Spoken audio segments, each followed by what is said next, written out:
Good evening students. तो last class में हम लोग डाइलेक्ट्रिक्स का चर्चा शुरू कर दिए थे और कुछ इंपॉर्टेंट पॉइंट्स डिराइव भी कर लिए थे। थोड़ा सा रिकैप दे दें आगे बढ़ने से पहले। डाइलेक्ट्रिक्स क्या था? सिंपली कहा जाए तो इंसुलेटर्स था, लेकिन कैसा इंसुलेटर्स?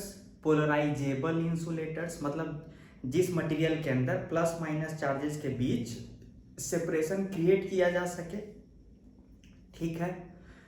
अच्छा, जो डाइलेक्ट्रिक्स के बाउंड्री पे चार्ज अपीयर हुआ था वो एक्चुअल में कोई फ्री चार्ज नहीं था, बाउंड चार्ज था। बाउंड चार्ज मतलब जो एटम्स से बाउंडेड था, जो फ्रीली मूव नहीं कर सकता है।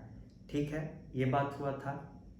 अच्छा, और क्या हुआ था कि कैपेसिटर प्लेट्स के बीच में डाइलेक्ट्रिक्स अगर हम डाल दें जिसका डाइलेक्ट्रिक कांस्टेंट के है, तो कैपेसिटेंस पे क्या फर्क पड़ेगा? कैपेसिटेंस के टाइम्स बढ़ जाएगा। अच्छा, ये भी मन में डाउट हुआ कि डाइलेक्ट्रिक कांस्टेंट क्या था।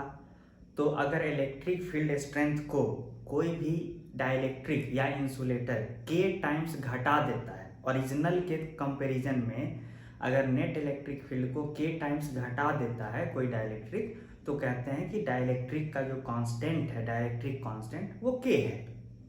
ठीक है, ये भी चर्चा हुआ था। ठीक है, तो ये सब बेसिक कुछ चर्चा हुआ था।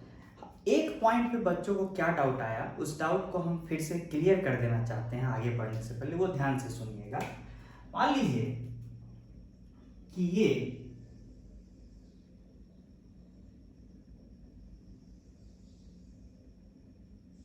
प्लेट है कैपेसिटर का, ठीक है, और अंदर में डाइलेक्ट्रिक इंसर्ट किए। ठीक है,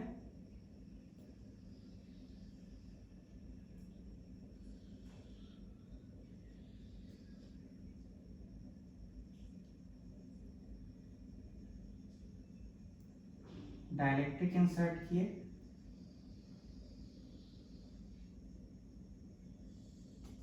ठीक है।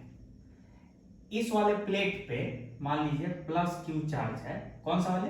लेफ्ट वाले प्लेट पे। राइट वाले प्लेट पे मान लीजिए माइनस क्यू चार्ज है। ठीक है, तो आपको पता है कि ओरिजिनली एक इलेक्ट्रिक फील्ड था। कैसा इलेक्ट्रिक फील्ड था? ये ओरिजिनल हम बता रहे हैं। ओरिजिनल इलेक्ट्रिक फील्ड ये था। ओरिजिनल का मतलब यहां पे क्या मानना चाहिए? In the absence of dielectric. तो original electric field from plus to minus था, जिसको आप बोल दीजिए ई ओरिजिनल, ई नॉट बराबर कितना होना चाहिए? Sigma by epsilon not. तो सिग्मा क्या था? ये बाई एप्सिलॉन नॉट। ये ओरिजिनल इलेक्ट्रिक फील्ड था इन द एब्सेंस ऑफ डाइलेक्ट्रिक्स। लेकिन इस ओरिजिनल इलेक्ट्रिक फील्ड के प्रेजेंस में होगा क्या? भाई डाइलेक्ट्रिक के अंदर एटम्स है। किस तरह का एटम्स है यहां दिखाते हैं। मान लीजिए डाइलेक्ट्रिक्स के अंदर इस तरह का प्लस न्यूक्लियस और चारों ओर इलेक्ट्रॉन का क्लाउड। सिमिलरली इस तरह का प्लस चारों ओर इलेक्ट्रॉन का क्लाउड, प्लस चारों ओर इलेक्ट्रॉन का क्लाउड, इस तरह से न्यूक्लियस और चारों तरफ निगेटिव चार्ज का क्लाउड। इस तरह का एरे ऑफ एटम्स है। एरे है कहां पे? यहां पे है कि नहीं? यहां पे ऐसे एंड सो ऑन, ऐसे यहां पे दिखा दीजिए एंड सो ऑन। ये ओरिजिनल स्टेट था जब original electric field Q by A epsilon not नहीं था। अगर नहीं रहा होगा तो डाइलेक्ट्रिक के अंदर का जो एटम्स है एकदम इस तरह से प्लस माइनस का क्लाउड, प्लस फिर माइनस का क्लाउड, इस तरह से रहेगा एटम्स अरेंज्ड। अब उसी चीज को यहां एनालाइज कर रहे हैं, क्योंकि यहां एनालाइज करने में फायदा क्या है सो देखिए। अगर external electric field E not introduce किया जाए डाइलेक्ट्रिक के इस एरे ऑफ एटम्स पे, तो होगा क्या? सिंपल सा बात है, ये जो इलेक्ट्रॉन्स है ये निगेटिव चार्ज होता है, ये इलेक्ट्रिक फील्ड के उल्टे डायरेक्शन में शिफ्ट होगा। इलेक्ट्रॉन्स जो है इलेक्ट्रिक फील्ड के उल्टे डायरेक्शन में शिफ्ट होगा। मान लीजिए पहले एटम से ऐसे शिफ्ट हुआ, दूसरे एटम का भी इलेक्ट्रॉन इस डायरेक्शन में शिफ्ट होगा, मतलब थोड़ा स्लाइटली अट्रैक्ट होगा। ठीक है, इलेक्ट्रिक फील्ड के उल्टे डायरेक्शन में इलेक्ट्रॉन पे फोर्स लगता है। अच्छा, इलेक्ट्रॉन जो है वो बहुत रिजिडली बाउंड नहीं होता है, पता ही होगा, वो न्यूक्लियस के चारों ओर चक्कर काटते रहता है, मतलब electron can be displaced from its position. हाँ, न्यूक्लियस जो है मोर और लेस इनर्शिया ज्यादा होता है, तो ज्यादा डिस्प्लेस नहीं हो सकता अपने पोजीशन से। ठीक है, तो इलेक्ट्रॉन्स पे ही मेजर चर्चा कर रहे हैं कि इलेक्ट्रॉन्स जो है in the presence of external electric field इस तरह से डिस्प्लेस होगा, इस तरह से। तो अल्टीमेटली होगा क्या, अल्टीमेटली इसका नेट इफेक्ट क्या होगा, ध्यान दीजिए। जैसे मान लीजिए कि हम इस वाले एटम को पकड़े, सारे एटम का नाम दे दीजिए, 1 2 3 4 5, एक एग्जांपल दे रहे हैं। तो मान लीजिए हम थर्ड वाले एटम को पकड़े, थर्ड वाले एटम के साथ क्या हुआ है कि इसका अपना इलेक्ट्रॉन का क्लाउड थोड़ा सा स्लाइटली लेफ्टवर्ड शिफ्ट हुआ है, लेफ्टवर्ड है कि नहीं। तो भाई जो फोर्थ एटम का जो नेगेटिव चार्ज क्लाउड है वो भी तो लेफ्टवर्ड शिफ्ट हुआ है। तो अल्टीमेटली थर्ड एटम के साथ क्या हुआ है, मोर और लेस, कि जितना नेगेटिव चार्ज का क्लाउड थर्ड एटम से लेफ्ट हैंड साइड शिफ्ट हुआ है, उतना ही थर्ड एटम की तरफ फोर्थ एटम वाला नेगेटिव चार्ज क्लाउड शिफ्ट हुआ है। मतलब शॉर्ट में मान लीजिए मैं थर्ड एटम हूं, मेरा अपना नेगेटिव चार्ज क्लाउड मेरे से लेफ्ट शिफ्ट हो गया है। फॉर्चुनेटली मेरे बगल वाला जो एटम फोर्थ एटम है उसका नेगेटिव चार्ज क्लाउड मेरी तरफ शिफ्ट हुआ है। तो मतलब मेरे आसपास जो नेगेटिव चार्ज का जो डेंसिटी था, चार्ज क्लाउड जो था नेगेटिव चार्ज का, वो मोर और लेस चेंज नहीं हुआ। मतलब मुझे नेट जो है नेगेटिव चार्ज का लॉस फील नहीं होगा। जितना नेगेटिव चार्ज शिफ्ट हुआ है मेरा वाला, उतना ही नेगेटिव चार्ज बगल वाला का शिफ्ट होकर मेरी तरफ आया है। मतलब थर्ड एटम को मोर और लेस ऐसा फील होगा कि कोई उसका चार्ज का नुकसान नहीं हुआ है। सिमिलरली सेकेंड एटम के साथ तो वही फिलॉसफी है, सेकेंड एटम का अपना नेगेटिव चार्ज क्लाउड लेफ्ट की तरफ शिफ्ट होगा, यानी एटम 1 की तरफ शिफ्ट होगा, और थर्ड एटम का जो नेगेटिव चार्ज था वो सेकेंड एटम की तरफ शिफ्ट हुआ था। तो मोर और लेस सेकेंड एटम को भी कोई नेगेटिव चार्ज के क्लाउड का नुकसान फील नहीं होगा। ठीक है, तो मोर और लेस ये कहानी किस किस पे, जो लॉजिक अभी डेवलप किए, किस किस पे लगा सकते हैं, second atom, third atom, fourth atom, मतलब बीच में जितने एटम्स होंगे उस पे मेरा वाला लॉजिक अभी वैलिड है। दिक्कत कहाँ हुआ है, जो सबसे एंड पे जो एटम्स है, मान लीजिए एटम 1 है, यहां पे देखिए, यहां क्या हुआ है, एज पे ध्यान दीजिए, एज पे यहां माइनस है ना, एज पे हम बोल रहे हैं एज, और यहां ये आखिरी एज पे देखिए, यहां पे क्या होगा, क्योंकि इस एटम का नेगेटिव शिफ्ट हो गया, लेकिन इस एटम को कोई नेगेटिव क्लाउड देने वाला नहीं है। ठीक है, तो यहां क्या रह गया, अल्टीमेटली जो आखिरी एटम है, आखिरी, उसके साथ क्या हुआ है कि उसका चार्ज, नेगेटिव चार्ज थोड़ा लेफ्ट हैंड साइड शिफ्ट हो गया है, ये इसको मिल गया है। तो शॉर्ट में कहिए कि जो आखिरी एज है, आखिरी एज राइट हैंड साइड में जो एज है, वहां पे ऐसा लगेगा कि प्लस चार्ज रह गया है और इसका minus charge left hand side shift हो गया है। मतलब अल्टीमेट रिजल्ट क्या है कि इस तरह का electric field, external electric field अगर लगेगा फ्रॉम लेफ्ट टू राइट, तो उसका असर क्या होगा कि राइट एज के side net plus charge feel होगा। नेट चार्ज जो इंड्यूस हुआ है, और ये फ्री चार्ज नहीं है, नेट चार्ज जो है वो ऐसा फील हो रहा है कि प्लस चार्ज है। और एकदम लेफ्ट हैंड साइड जो बाउंड्री है वहां पे ध्यान दीजिए, ये तो डाइलेक्ट्रिक था ना, डाइलेक्ट्रिक के ऊपर एनालिसिस चल रहा था, जो लेफ्ट हैंड साइड है वहां पे माइनस चार्जेस रह गया है, ध्यान दीजिए।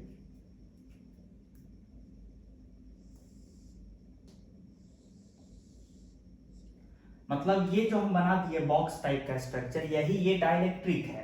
तो अब देखिए डाइलेक्ट्रिक में हुआ क्या है। अच्छा, एक और चीज आपको हम बता दें, जो हल्का सा इफेक्ट वो भी हुआ है। वो क्या हुआ है ये ध्यान दीजिए कि अब पहले बाकी चीज को आप मिटा दीजिए ताकि आपको कंफ्यूजन ना हो। जो बताना था निगेटिव चार्जेस के साथ हो तो हम बता दिए। एक और चीज ध्यान दीजिए कि जो ये एक्सटर्नल इलेक्ट्रिक फील्ड है फ्रॉम लेफ्ट टू राइट, ये जो एक्सटर्नल इलेक्ट्रिक फील्ड है, इसके प्रेजेंस में होगा क्या, ये जो प्लस चार्जेस है न्यूक्लियस का वो भी स्लाइटली तो शिफ्ट होगा ही ना। मतलब ये भी समझिए थोड़ा सा प्लस चार्ज थोड़ा सा ऐसे शिफ्ट होगा, ये वाला थोड़ा सा और एज की तरफ शिफ्ट होगा, यहाँ वाला और एज की तरफ, ये सब एज की तरफ, उससे और फायदा ही है।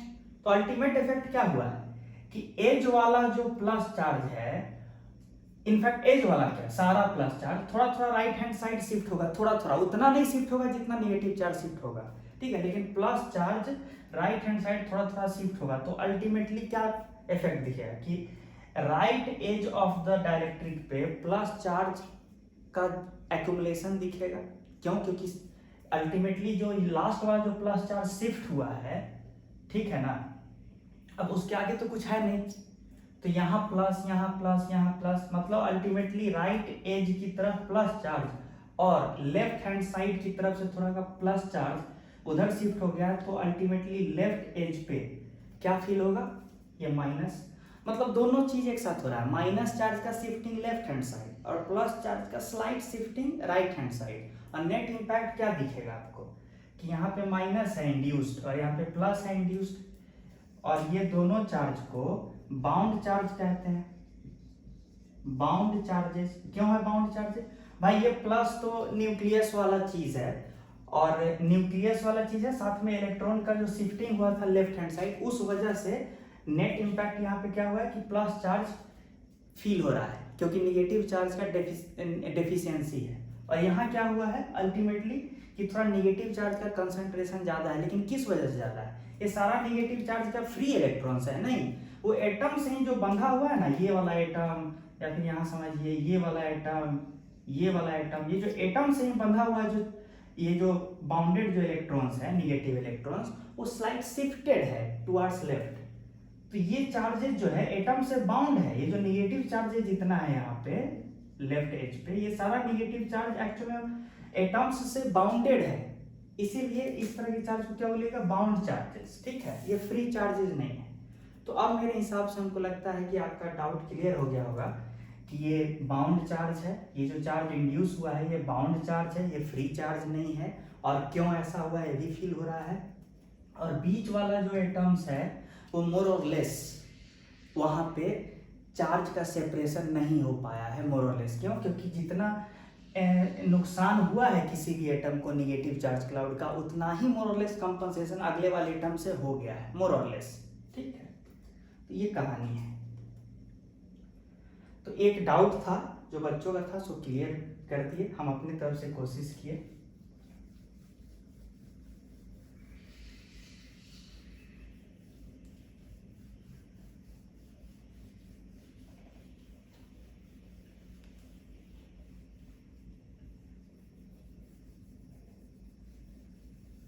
अब आगे बढ़ते हैं।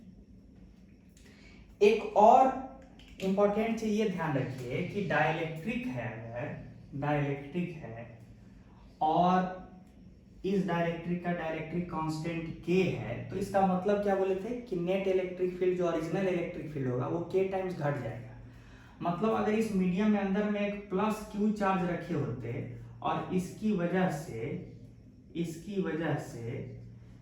इस पॉइंट पे जो x दूरी पे है पॉइंट P, यहाँ पे फील्ड लिखे होते तो क्या लिखे होते, 1/4 पाई एप्सिलॉन नॉट यानी k q by x square. लेकिन ये ओरिजिनल फील्ड है, जब डाइलेक्ट्रिक नहीं रहा होता, जब ये डाइलेक्ट्रिक नहीं रहा होता तब ये इलेक्ट्रिक फील्ड रहा होता पॉइंट P पे।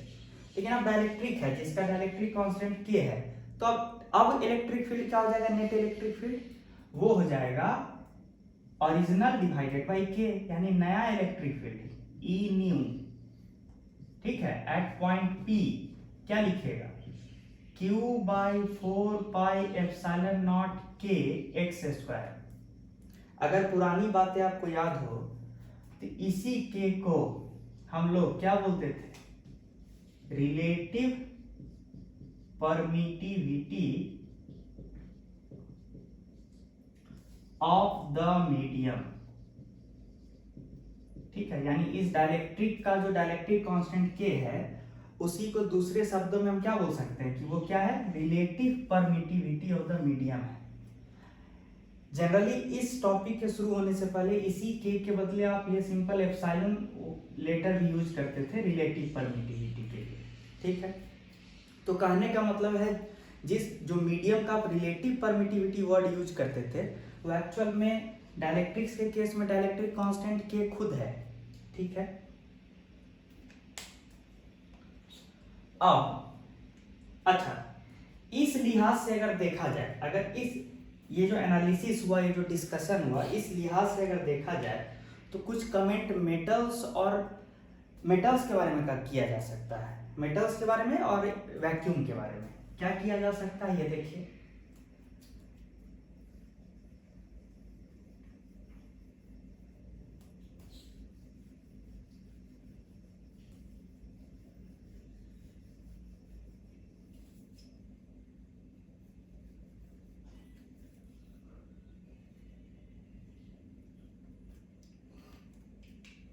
मान लीजिए ये मेटल है, मान लीजिए ये मेटल है, मेटल के अंदर कोई भी चार्ज अगर आप एक्सेस चार्ज प्लस क्यू रख दिए, ठीक है, तो आपको पता है कि ये अगल बगल का इलेक्ट्रॉन से न्यूट्रलाइज हो जाएगा इनफैक्ट, या फिर इसको आप ऐसे समझिए, इसको और समझने का अच्छा तरीका क्या है ये देखिए कि लेटस से एक external electric field, let's say एक external electric field E not introduce कर दिए इन द प्रेजेंस ऑफ मेटल। तो आपको पता है ना कि मेटल का जो फ्री चार्जेज है वो इस तरह से कुछ रीअरेंज होके, इस तरह से कुछ रीअरेंज होके अल्टीमेटली अंदर में नेट इलेक्ट्रिक फील्ड को क्या कर देंगे, जीरो, अंडर इलेक्ट्रोस्टैटिक कंडीशन, हाँ कि ना, ठीक है। अगर हम मेटल को भी डाइलेक्ट्रिक के कैटेगरी में रखें एक मोमेंट के लिए, हालांकि कॉन्सेप्चुअली डाइलेक्ट्रिक इज इंसुलेटर, ठीक है, और मेटल परफेक्ट कंडक्टर है, हम करें numerically just for the purpose of numerical analysis, अगर हम मेटल को भी डाइलेक्ट्रिक की तरह ट्रीट करें तो देखिए मेटल भी क्या किया है, नेट इलेक्ट्रिक फील्ड जो है ना, मेटल भी क्या है कि ओरिजिनल इलेक्ट्रिक फील्ड को घटाया ही है, बढ़ाया नहीं है। ओरिजिनल इलेक्ट्रिक फील्ड पहले कितना था, ई नॉट था, अब कितना हो गया, जीरो। तो मेटल भी एक मायने में डाइलेक्ट्रिक की तरह है। कैसा है कि मेटल भी डाइलेक्ट्रिक की तरह नेट इलेक्ट्रिक फील्ड को क्या कर रहा है, घटा रहा है ओरिजिनल के तुलना में, ठीक है। अच्छा, डाइलेक्ट्रिक रहता तो क्या करता, net electric field in the presence of dielectric क्या होता है, ई नॉट बाई के। अगर हम मेटल को डाइलेक्ट्रिक समझे तो मेटल का के का वैल्यू क्या होना चाहिए कि नेट इलेक्ट्रिक फील्ड जीरो हो जाए, क्योंकि मेटल के केस में तो नेट इलेक्ट्रिक फील्ड जीरो होता है, तो ऑफ कोर्स तब तो के टेंडिंग टू इंफिनिटी होना चाहिए। तो मतलब अगर कोई एग्जामिनर बोले कि मेटल को अगर हम डाइलेक्ट्रिक की तरह ट्रीट करें तो मेटल का डाइलेक्ट्रिक कांस्टेंट क्या होना चाहिए, तो आपका आंसर होना चाहिए tending to infinity, in fact infinity, ठीक है। तो पहला चीज, न्यूमेरिकली अगर मेटल को आप डाइलेक्ट्रिक की तरह ट्रीट करते हैं तो एक ऐसा डाइलेक्ट्रिक है जिसका डाइलेक्ट्रिक कांस्टेंट इंफिनिटी है। अच्छा, सिमिलरली ये तो हो गया फॉर मेटल,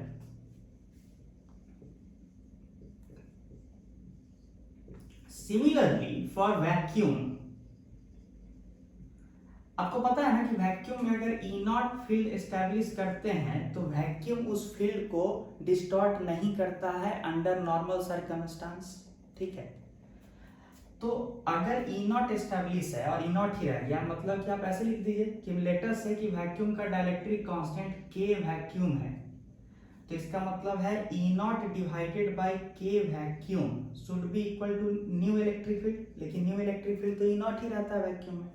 तो इससे मतलब क्या हुआ कि dielectric constant of vacuum is 1।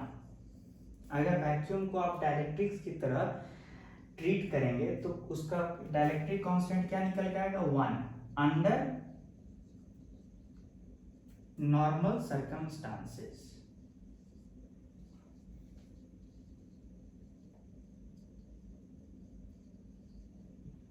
बहुत लोग के मन में ये आता है कि सर ये वर्ड क्यों लिखती हैं अंडर नॉर्मल सर्कमस्टांसेस। तो याद रखिएगा कि एक वर्ड होता है वैक्यूम पोलराइजेशन। होता क्या है कि अगर बहुत अत्यधिक, ध्यान दीजिएगा मेरे वर्ड पे ध्यान दीजिएगा, कि पूरा का पूरा जो ये स्पेस है वहां पे फुल ऑफ वर्चुअल फोटॉन्स है। वर्चुअल फोटॉन्स क्या है ये हम लेक्चर 1 में क्लियर कर चुके हैं, इलेक्ट्रोस्टैट्स के लेक्चर 1 में। तो पूरा का पूरा यूनिवर्स में फुल ऑफ वर्चुअल फोटॉन्स है। और वर्चुअल फोटॉन्स में होता क्या है कि वर्चुअल फोटॉन्स बनता कैसे है? इलेक्ट्रॉन और पॉजिट्रॉन के कॉम्बिनेशन से वर्चुअल फोटॉन्स बन जाता है। ठीक है, तो अगर मान लीजिए बहुत ज्यादा हेवी इलेक्ट्रिक फील्ड है, इलेक्ट्रिक फील्ड जो है बहुत हेवी है, मतलब आपने बहुत हाई इलेक्ट्रिक फील्ड डेवलप कर दिया है वैक्यूम में, तो होगा क्या कि जो फोटॉन्स है, फोटॉन्स वो इलेक्ट्रॉन और पॉजिट्रॉन, फोटॉन्स जो है, फोटॉन्स इलेक्ट्रॉन और पॉजिट्रॉन में डिसोसिएट होना शुरू होगा। हमने क्या बोला कि जो फोटोन है, photon in fact virtual photon. Virtual क्यों? Very hard to detect. जो नॉर्मल केस में जो पूरा यूनिवर्स है वहां पे फुल ऑफ वर्चुअल फोटॉन्स है, very hard to detect photons. और वो फोटॉन्स जो है in the presence of very heavy electric field got dissociated into electron and positron. ठीक है, अब बताइए कि अगर electric field, heavy electric field from left to right है, तो इलेक्ट्रॉन किधर शिफ्ट होने लगेगा? मतलब ये इलेक्ट्रॉन ऐसे होगा और पॉजिट्रॉन के साथ क्या होगा? पॉजिट्रॉन प्लस चार्ज है तो वो इधर डिस्प्लेस होना शुरू होगा। मुझे इससे मतलब नहीं कि इधर कौन डिस्प्लेस हो रहा है, मेरा कहने का सेंस है कि इन the presence of heavy electric field जो न्यूट्रल पार्टिकल्स फोटॉन्स था वो 2 चार्ज पार्टिकल्स में कन्वर्ट हुआ है, इक्वल एंड अपोजिट चार्जेस में। अब ये जो चार्ज पार्टिकल्स है इसका अपना भी तो इलेक्ट्रिक फील्ड होगा, तो इसका अपना electric field plus external electric field मिलके एक नया इलेक्ट्रिक फील्ड होगा। मतलब even in case of vacuum एक नेट इलेक्ट्रिक फील्ड का वैल्यू चेंज हो सकता है अगर वैक्यूम पोलराइजेशन, मतलब ये जो फिनोमेना हुआ है अभी जो बताएं, अगर वो हो जाए। ऐसा लग रहा है कि वैक्यूम में ही पोलराइज हो रहा है, मतलब वैक्यूम खुद ही पोलराइज हो रहा है, मतलब वैक्यूम के अंदर खुद ही प्लस और माइनस चार्ज डेवलप हो रहा है। इस फिनोमेना को क्या बोलते हैं? Vacuum polarization. ये कब होता है? जब heavy electric field, very very heavy, heavy मतलब छोटा मोटा नहीं, वेरी हाई इलेक्ट्रिक फील्ड अगर आप इंट्रोड्यूस करते हैं तो ये फिनोमेना हो सकता है। और अगर ये हो सकता है तो एक्सटर्नल इलेक्ट्रिक फील्ड का स्ट्रेंथ वैरी करेगा, मतलब पहले जैसा नहीं रहेगा। उस केस में आप वैक्यूम का डाइलेक्ट्रिक कांस्टेंट 1 नहीं मान सकते। ऑफ कोर्स क्यों नहीं मान सकते हैं बताइए, लेकिन वो केस आपको पढ़ना नहीं है। इसलिए अगर आपसे कोई पूछे कि वैक्यूम का डाइलेक्ट्रिक कांस्टेंट क्या माना जाए तो आप बोलिएगा 1। इसीलिए आप वैक्यूम का जो रिलेटिव परमिटिविटी होता है ER या सिंपली ER, और कभी कभी लोग रिलेटिव परमिटिविटी को सिंपली E से, एप्सिलॉन से रिप्रेजेंट करते हैं। तो वैक्यूम के केस में क्या होगा? 1 अंडर नॉर्मल सर्कमस्टेंस। ये एक पॉइंट हमको क्लियर करना है और क्लियर कर दिए हम। ठीक है, ये एक पॉइंट हुआ। अगला पॉइंट डिस्कस करना है, उस पर भी ध्यान दीजिए।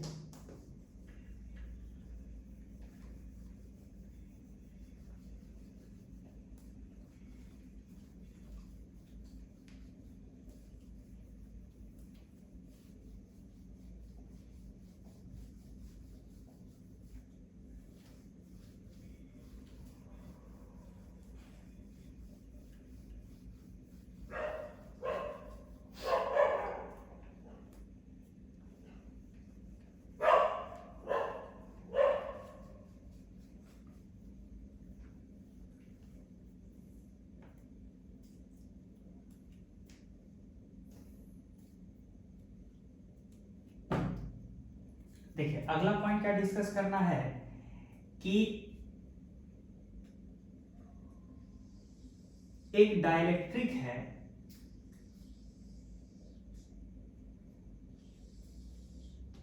उसको कैपेसिटर प्लेट्स के बीच में इंसर्ट किए हैं, लेकिन देखिए किस सिचुएशन में। ऑलरेडी कैपेसिटर का प्लेट्स एक बैटरी से कनेक्टेड है जिसका potential difference across the terminals V0 है। मतलब एक ऐसा बैटरी है जिसका EMF अथवा potential difference across its terminals V0 है, ठीक है।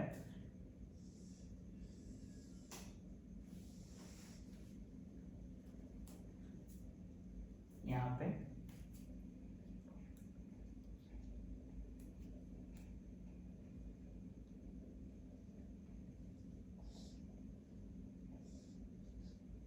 और स्विच क्लोज्ड है, स्विच क्लोज्ड है, मतलब ऐसा सिचुएशन है, ठीक है। स्विच क्लोज्ड है ऑलरेडी, ऐसे लिख दीजिए ऑलरेडी। अब क्या किए कि एक डाइलेक्ट्रिक को हम इंसर्ट करना शुरू किए, डाइलेक्ट्रिक को इंसर्ट किए। मान लीजिए कि इन the presence of this battery एक डाइलेक्ट्रिक को हम इंसर्ट किए हैं।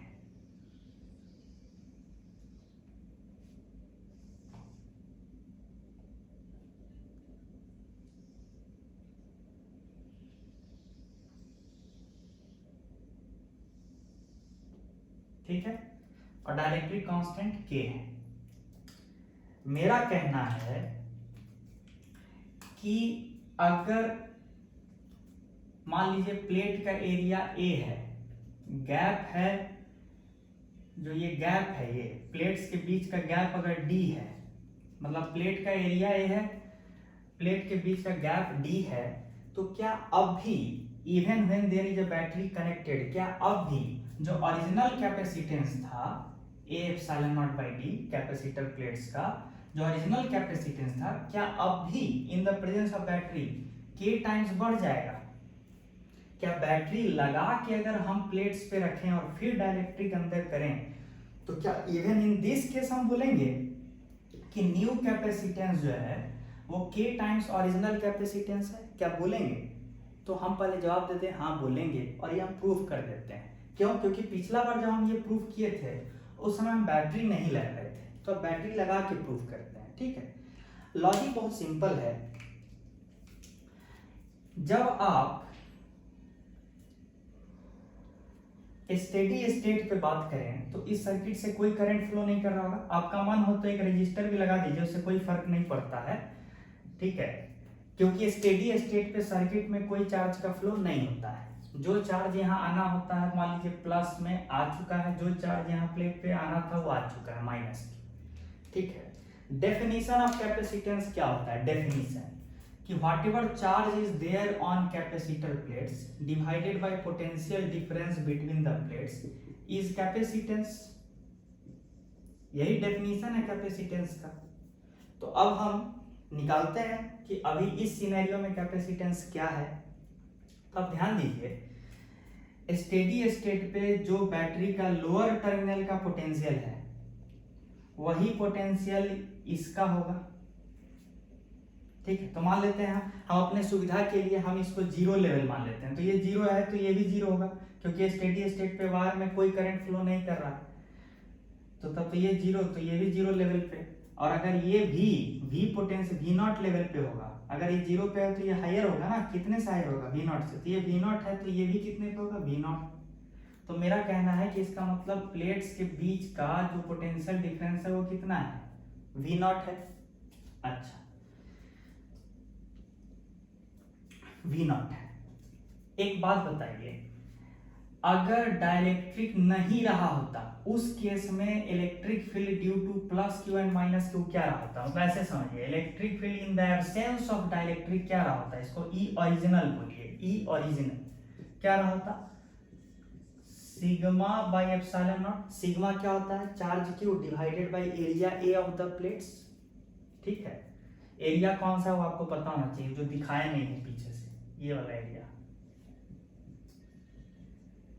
ये, खैर ये दिखाने से डायग्राम ज़्यादा कॉम्प्लिकेटेड लगता है, इसलिए हम ये वाला एरिया नहीं दिखाए हैं, तो आपके दिमाग में रहे कि एरिया हम किसका बात कर रहे हैं। तो ओरिजिनल इलेक्ट्रिक फील्ड ये रहा होता, लेकिन अब इलेक्ट्रिक फील्ड क्या होगा इन द प्रेजेंस ऑफ डाइलेक्ट्रिक, तो न्यू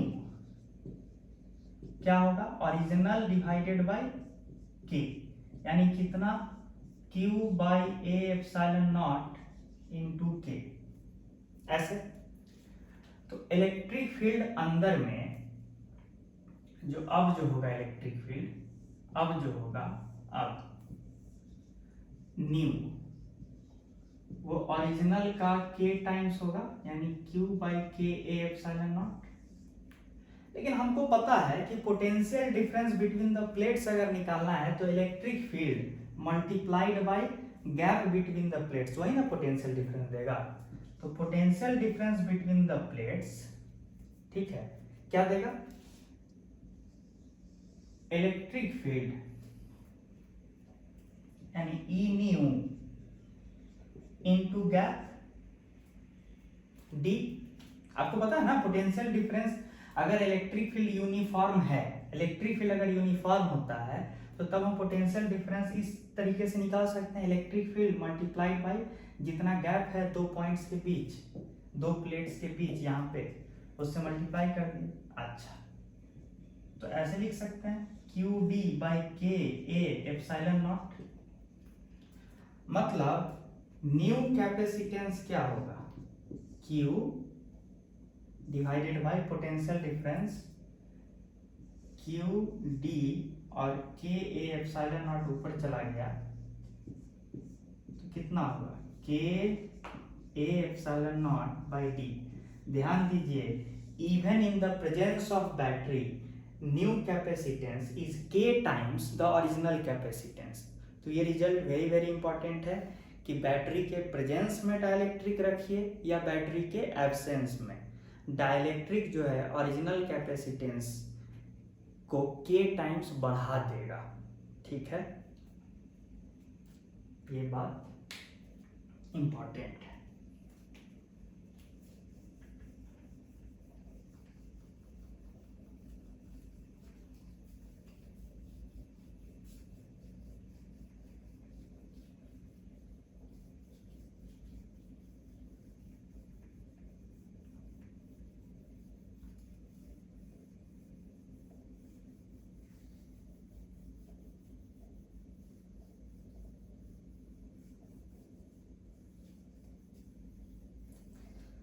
अब जो अगला पॉइंट डिस्कस होने जा रहा है उसका मेन जो एजेंडा है वो ये है कि डाइलेक्ट्रिक्स जब हम इंसर्ट करते हैं कैपेसिटर प्लेट्स के अंदर, दो कैपेसिटर प्लेट्स के बीच में जब डाइलेक्ट्रिक इंसर्ट करते हैं तो किस किस पैरामीटर्स पे चेंज आता है, फर्क पड़ता है, और कौन कौन सा पैरामीटर चेंज नहीं होता है, ये बात ध्यान देने वाली बात है।